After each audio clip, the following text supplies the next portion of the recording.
Hi guys, it's Joanna Schmidt. I've been inspired to make a few mini videos debunking some of the myths about the work I do.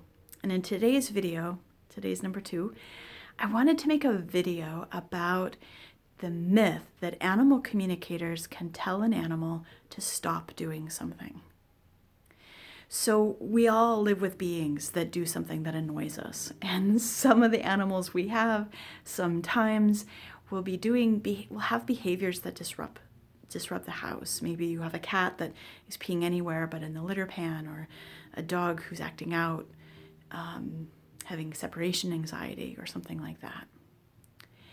And it's this funny idea we humans have that if we come up with enough reasoning and enough facts and can speak our perception clear enough, that we can get another being to agree with us.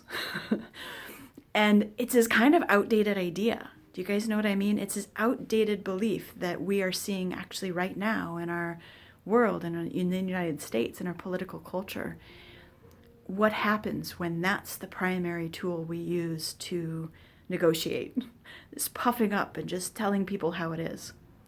We see it in action, and we all know, truthfully, it doesn't end well. Animal communication, on the other hand, actually has these beautiful gifts to offer those kind of negotiations.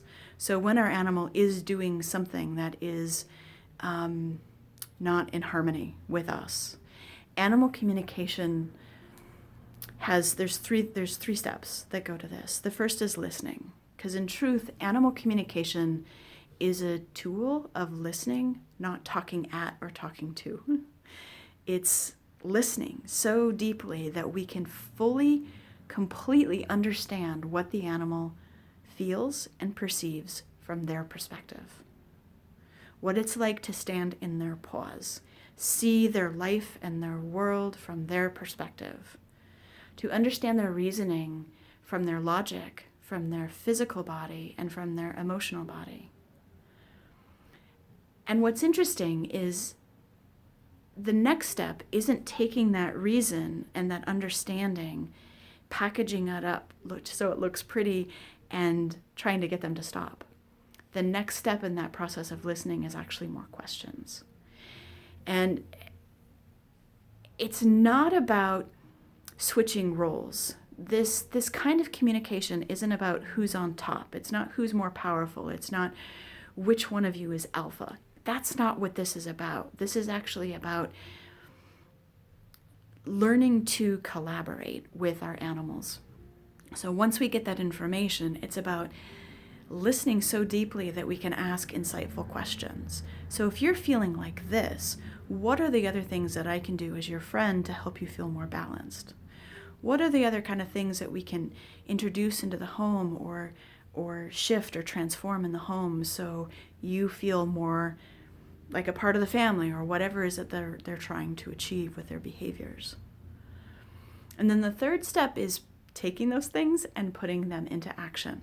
And this is the third step that's actually a key one that often gets forgotten. It's like if we were to go to the doctor because we're not feeling well, and the doctor says, what I really think you should do is eat different foods and exercise differently.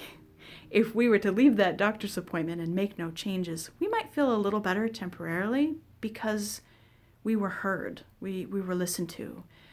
But in the long run, if we don't follow their suggestions, we may not get much from the session, right? Animal communication is similar in that way, that we can listen to our animals, we can ask questions, but if we don't put into action what they're needing from us, we may not see change. So animal communication as a tool for helping animals shift their behaviors and choose different behaviors it's kind of a deep process, and sometimes it happens quick. Sometimes it happens in one session for sure. Sometimes in the deeply grained behaviors, it takes a few sessions. It takes talking with them, understanding them, getting some cues about what's going on, asking questions, putting it into action, and then coming back and doing follow-up work to ask, hey, how is this all going? What can we tweak? What can we change? And negotiating between both the human and the animal so you both are being heard. So this is the myth that I hope I can help shift with this video. I hope that you go home this evening and you're able to see your animals a little differently. Perhaps you'll see them as the wise, sentient teachers that they are. And if you want to learn more about me, you can check me out on my website, joannaschmidt.com.